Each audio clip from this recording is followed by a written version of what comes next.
Boa noite a todos e a todas. Meu nome é Tiago Avelino, estamos aqui no Água Jaruanda. E aí hoje a gente vai falar sobre Iroko, o tempo, né? Não sei se vocês já ouviram falar sobre esse orixá, né? A gente tem o costume de dizer assim, dê tempo ao tempo, o tempo resolve, né? Principalmente quando as meninas estão sofrendo de amor. E aí fala assim, o tempo resolve, né? Calma, ele vai voltar, né? O tempo resolve. E aí o que acontece? O tempo resolve porque o tempo é um orixá, tá? Os africanos, eles dotavam cada elemento do que acontecia aqui no nosso planeta com uma perspectiva de orixá, tá? Assim como os indígenas também colocavam uma perspectiva de Deus, né? Os deuses, né? Os nórdicos, os gregos, enfim, tá? Então, os africanos, eles colocaram Iroko, o tempo. E Iroko é uma grande árvore, que eles tinham uma grande sacralidade nessa árvore que a gente vai fazer agora, essa viagem, por meio da frequência de Iroko e tempo, e a gente conhecer também um pouquinho dos filhos, né? Quem tem o campo energético na corrente espiritual Iroko. E aí eu começo a provocação falando assim, Iroko é um dos orixás mais antigos.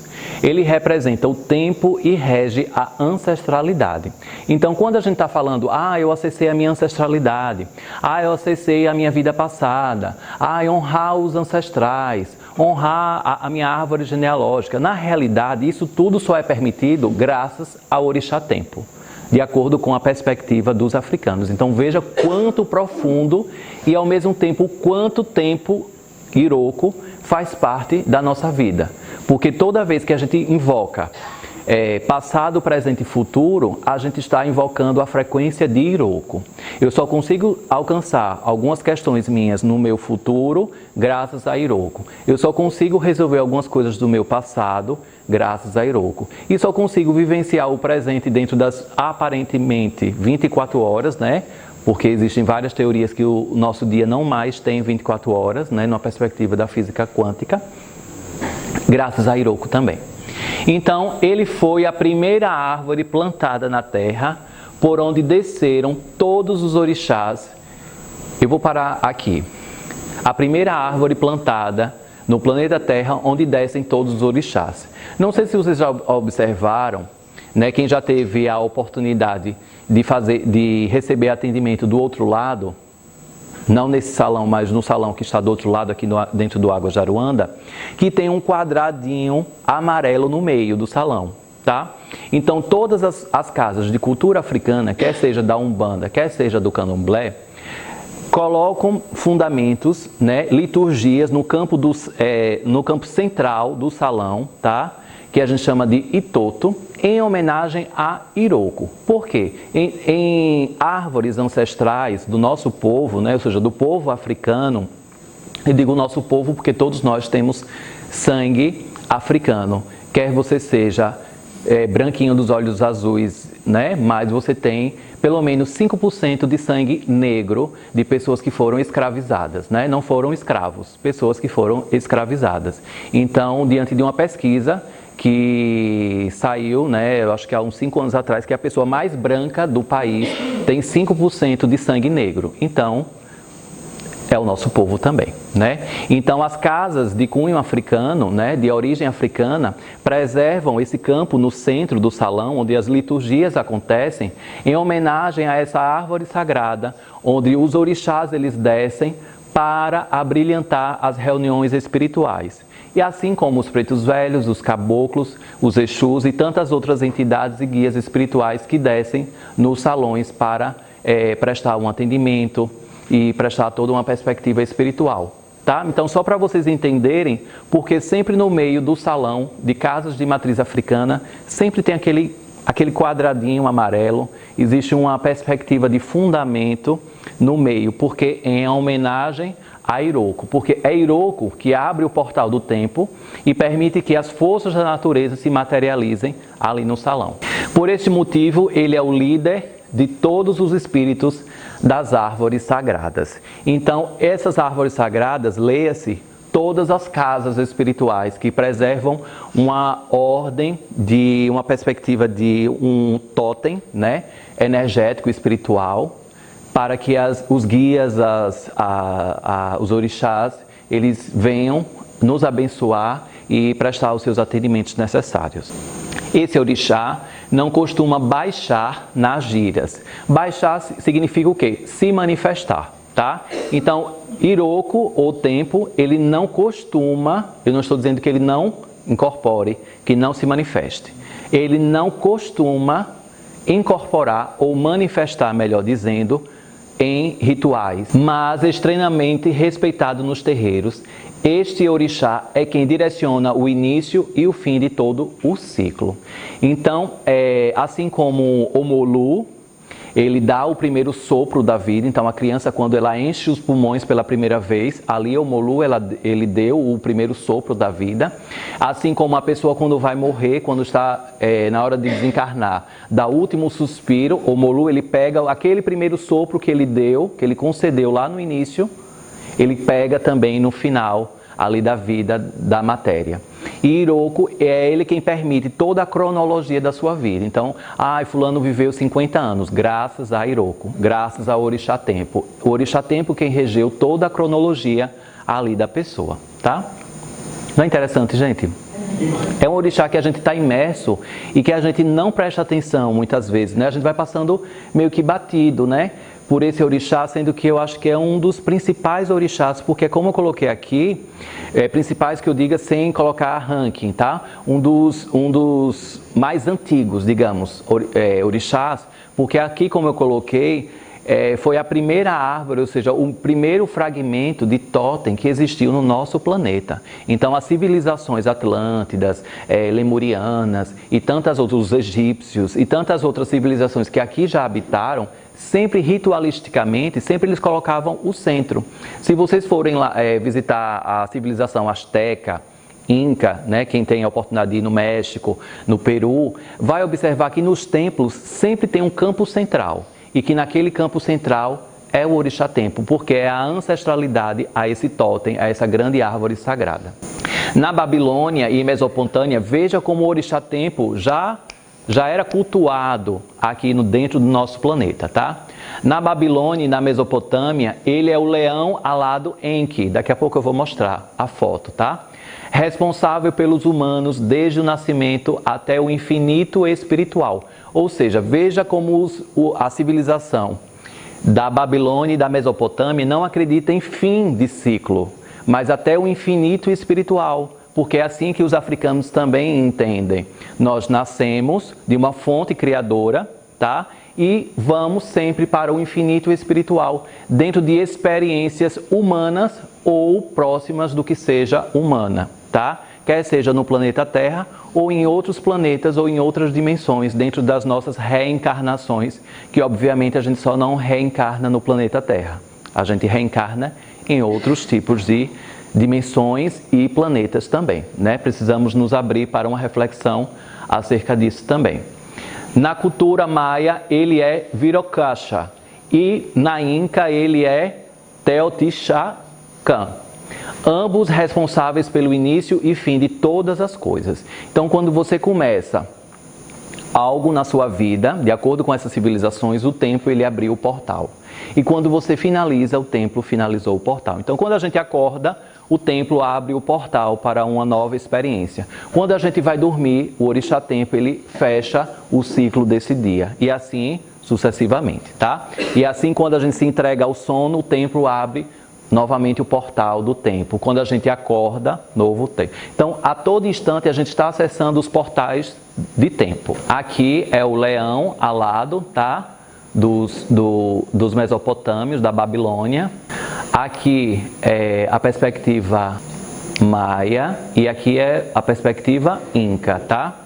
De como o Orixá Tempo está nessas civilizações também. Então, não só os africanos cultuavam o Iroko Tempo, mas essas civilizações da Babilônia, Mesopotâmia, Inca, Maia, também tinham o Deus Tempo, tá? O Orixá Tempo, mas obviamente chamado de uma outra perspectiva que aqui eu coloquei, o leão alado Enki e Viracocha, e aí aqui é o templo maia, que aqui é o centro, é porque eu não consegui encontrar uma foto do centro, existe toda uma perspectiva como se fosse um totem, tá? Uma árvore sagrada, que no caso é uma pilastra, uma grande pilastra ao meio do salão, que é onde circulavam as liturgias. Já na Grécia, então veja que também a Grécia também foi bafejada por essa energia.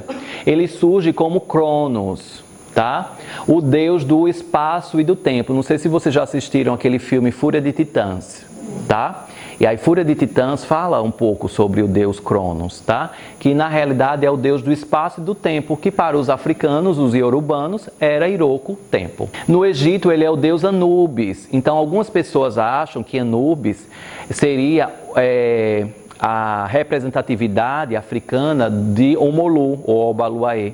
Mas na realidade, quem é a representatividade de Anubis é o orixá tempo, é Iroko.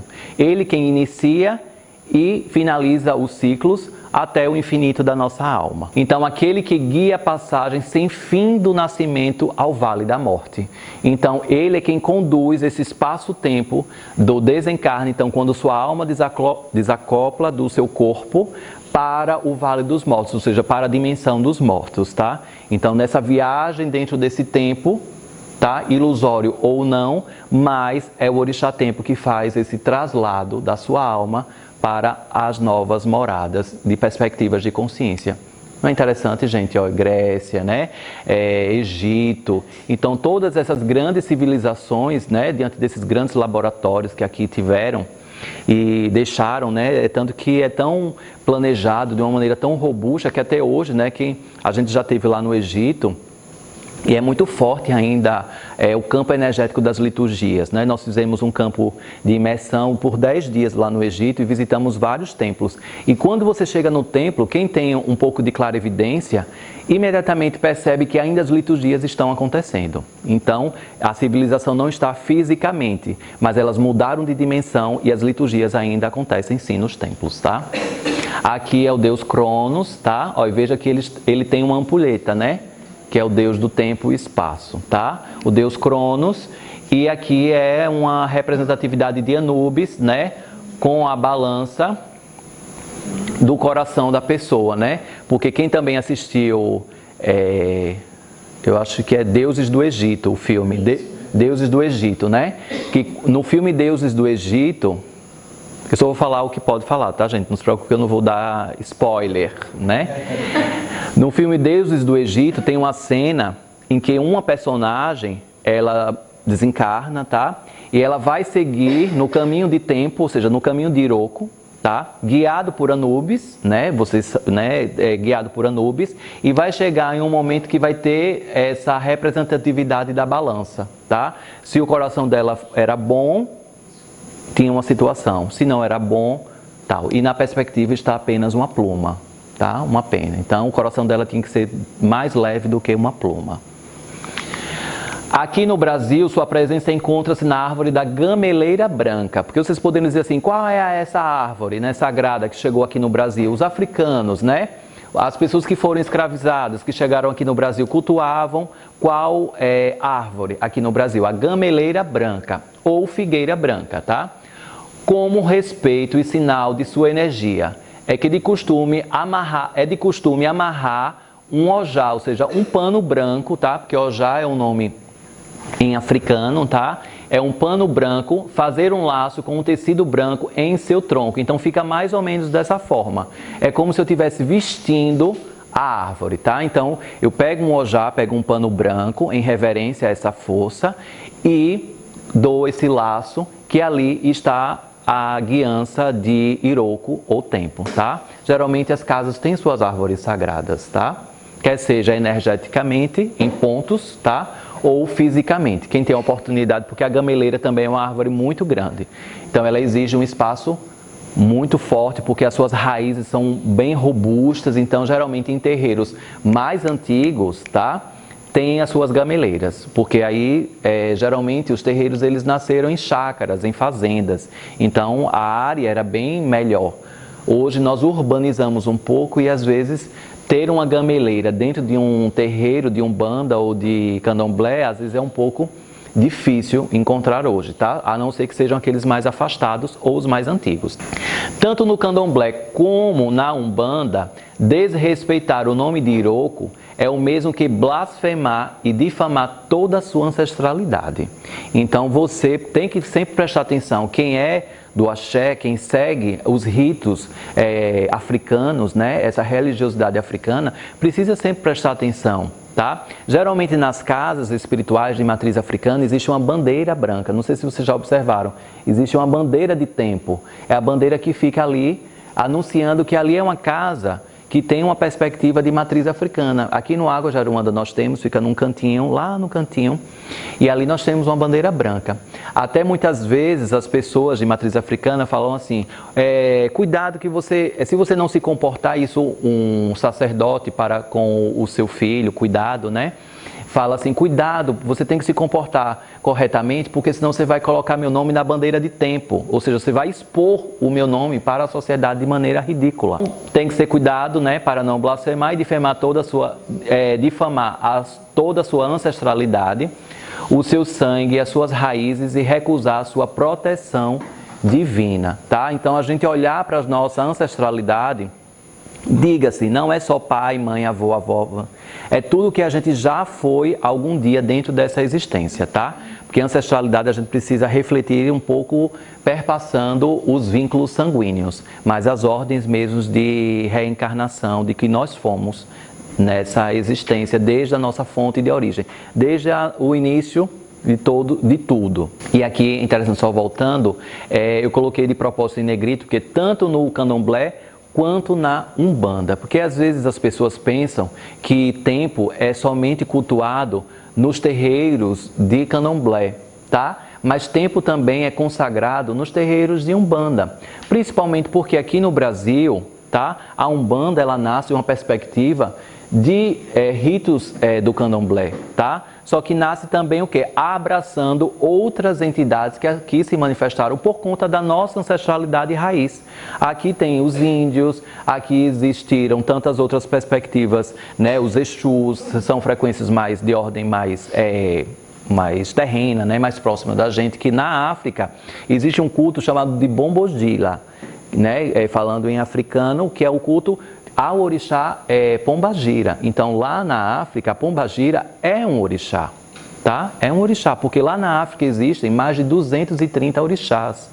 Aqui na nação de Queto, indo mais na perspectiva do candomblé, tá? Que existem as nações, né? Queto, Angola, Tambor de Minas, Jeje.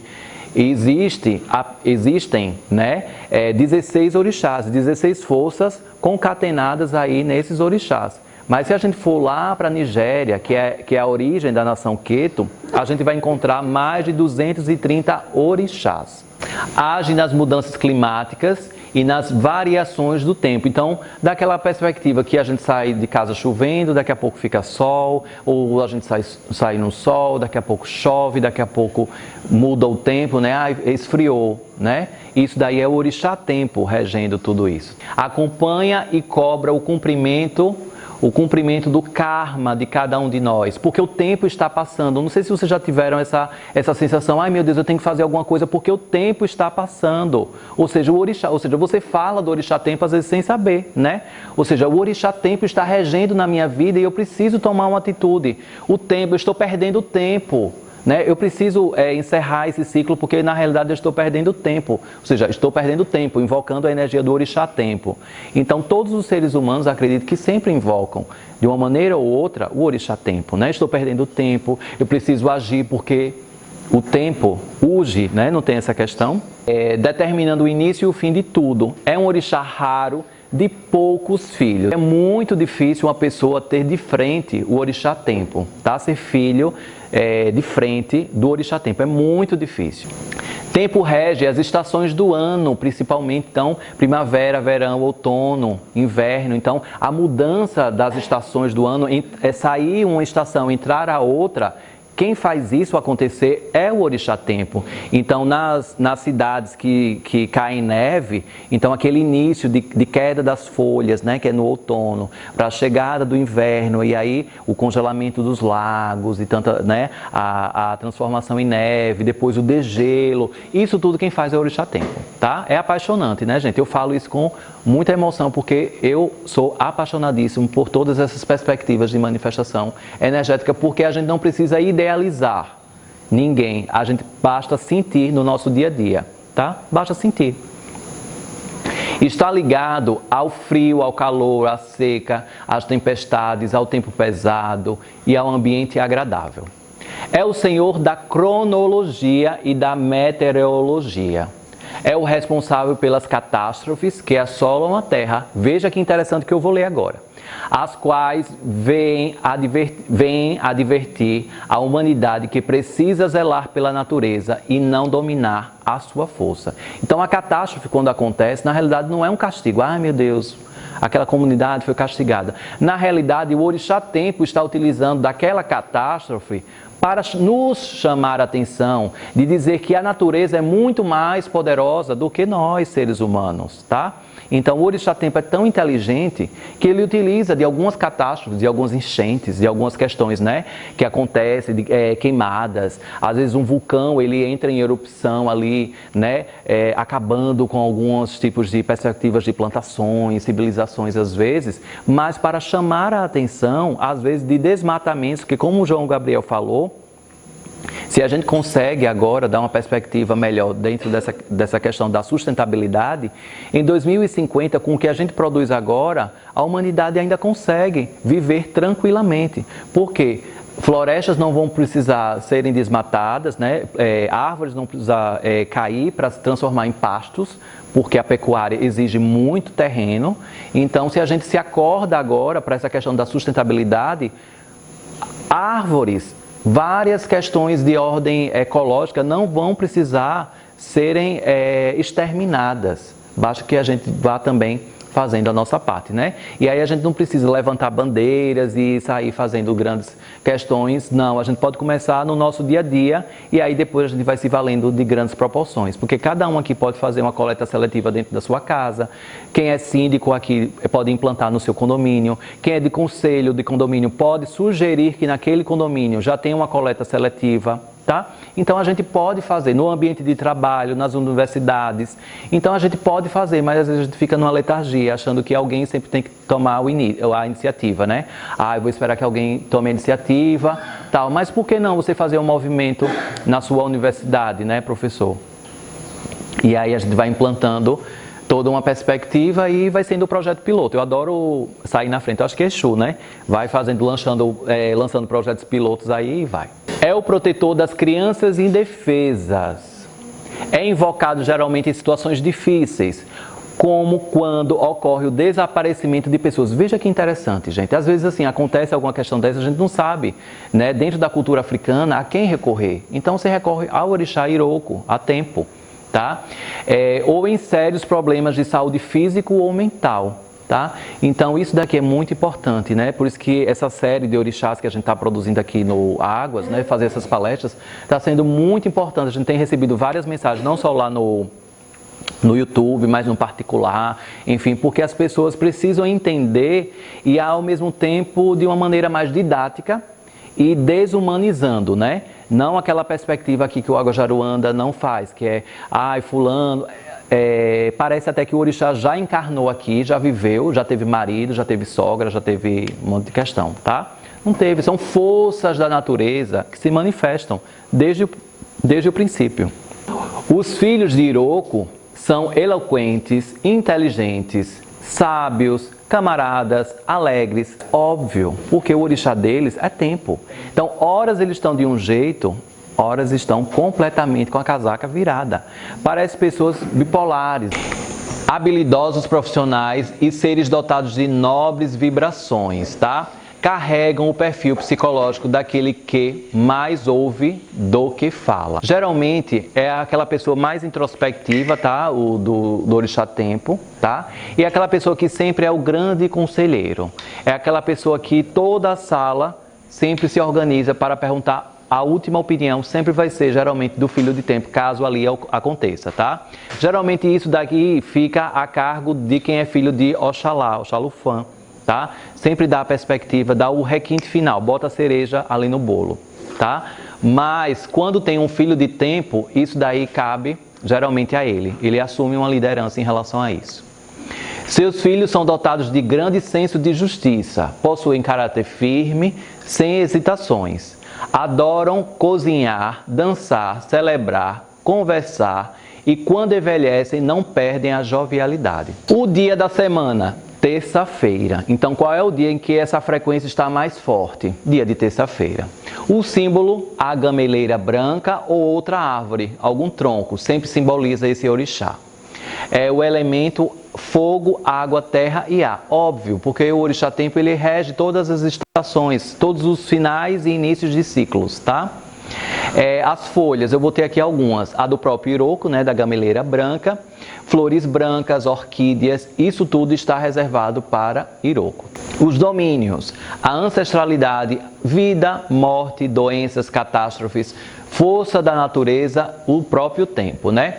Nos sincretismos, os africanos, eles colocaram para São Francisco de Assis e também São Lourenço. Eu coloco aqui duas perspectivas, São Francisco e São Lourenço, porque dentro da matriz africana, Rio e Salvador, Rio de Janeiro e Salvador, né, é a mesma coisa de São Jorge, né? Em um lugar é Ogum, né? E outro é Oxóssi, né? Então a mesma perspectiva tem essa questão de orixá tempo, tá? Então, na Bahia, né, coloca São Francisco de Assis, no Rio de Janeiro, São Lourenço. Cores, branco, verde, cinza, é um cinza meio acastanhado. Comida, o inhame, ajabô, tá? Aqui eu explico o que é ajabô, que é a junção de mel, azeite e quiabo, tá? Então, como é que faz um ajabô, né? Caso alguém queira se enriquecer da energia de tempo, por estar precisando de algum campo aqui que eu falei, tá? Da ancestralidade, às vezes alguém desaparecido na família, né? Alguma questão dessa. Alguém com problemas mentais, tá? Então, como fazer o ajabô?